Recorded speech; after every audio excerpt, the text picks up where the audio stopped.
喺牛市震盪向上升嘅階段呢，其實我會選用呢個 CCR 嘅專業模式，咁就平推啦。每一注都係同樣嘅用同樣數量嘅 U 去做。譬如話第一單，即係總共有10單啦。第一單與第二單之間嘅間距係1%，第二單與第三單嘅間距係2%，咁樣如此類推就係1、2、3、4、5、8、10、13。嗱，見到咧第6注開始咧，即係第6單開始咧，到第10單咧，其實嗰個間距咧係突然間多咗好多嘅。呢度係差唔多30%嗰個間距嘅。咁呢度係前嗰5注咧就做進攻，後嗰5注咧就做防守咁樣。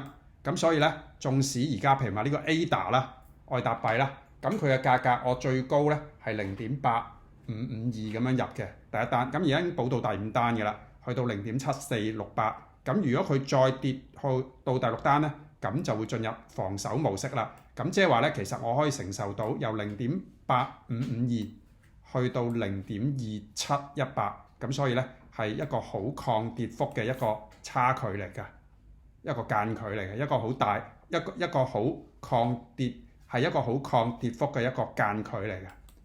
咁亦都睇到啦，咁啊今晚就幣市即係晏晝跌咗啦，而家升翻啦。咁所以咧都陸續有一啲成交出現啦，係陸續有利潤出現嘅。咁見到啦，今日個利潤都唔差喎，有14組利潤加埋咧有210蚊，所以都 OK 啦。咁如果睇翻成個5月嗰個回報咧，其實都有3000蚊度，係咪大概有3000蚊度啊？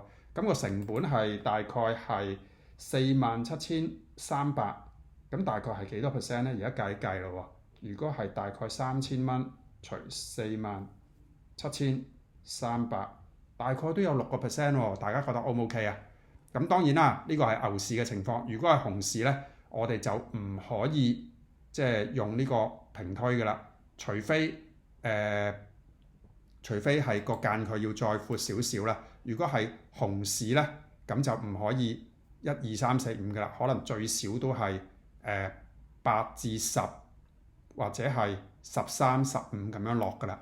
咁而家係牛市就當然可以頭嗰5單係可以咁密啦。咁啊總共揀咗9個幣啦，包括係 ADA 啦、BNB、比特幣、Doge、ETH、Link、Solana 啦、水啦，咁同埋係 XRP 嘅。咁呢啲都係我揀嘅主流幣啦，基本上歸零嘅機會率好低。